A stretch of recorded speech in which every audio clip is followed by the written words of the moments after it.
step. She thought about her friend Helena, who never complained about the sacrifices she made, as the mother of 3 children, and worried there was something wrong with her for not looking forward to a second baby. Max veered left away from the river. Miriam caught a glimpse of the Central Market hangars. About time. They were finally near the hospital. She dug her heels into the floor to steady herself for the next contraction, already whirling like a blizzard in her abdomen. Max hit the brakes. Miriam's shoulders jerked forward. Her heart sprang to her throat when she saw an olive-green tank blocking the road about 15 meters ahead of them. A red Soviet flag hung from the gun protruding from the tank, and there were clumps of men in Soviet uniforms, instantly recognizable with their blood-red collars. Joseph Stalin's Red Army. Joseph Stalin, who deported people to Siberia if they spoke out against communism or if they were wealthy. The dictator who had built and presided over a culture of mistrust and terror, one in which even children betrayed their parents. 10 months ago, Stalin had signed a non-aggression pact with Hitler, shocking for its blatant mishigas, craziness. Why would 2 countries, known for their flagrant mutual hostility, suddenly agree to be friendly? A contraction hit.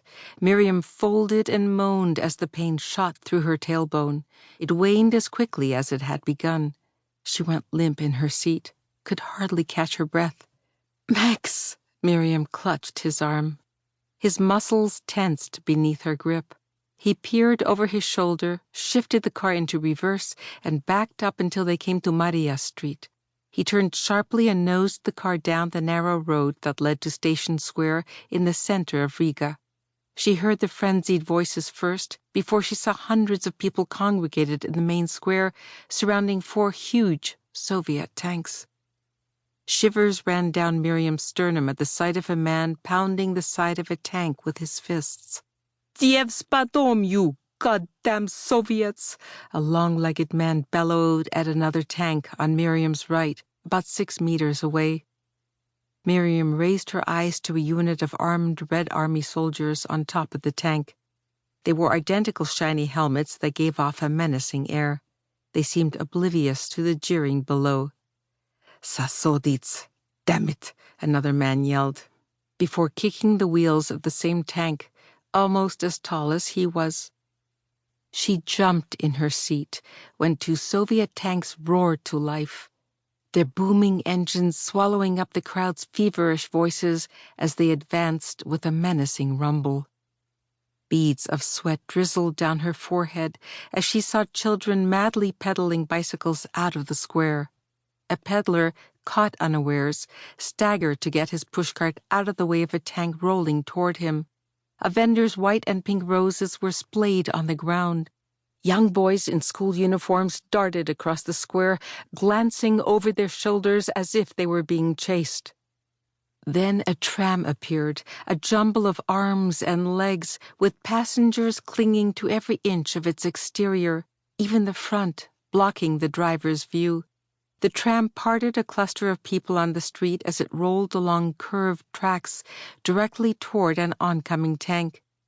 Terror rose in Miriam's throat as the tank swerved left, head first into a knot of pedestrians, crushing them as if they were just stones on the road.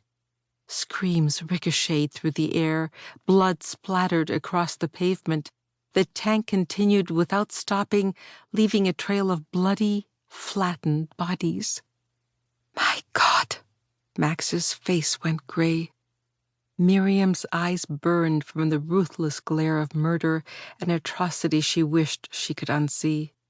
Max began to back out of the square, but only made it 3 meters before the crowd blocked the car. Guttural voices burst through Miriam's open window, Russian voices. She hugged her belly. She watched, puzzled, as a column of odd-looking Latvian men walked behind a moving tank with military-like precision. Their out-of-place hip boots caught Miriam's eye.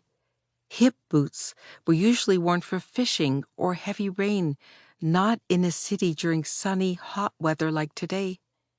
And there was an unnerving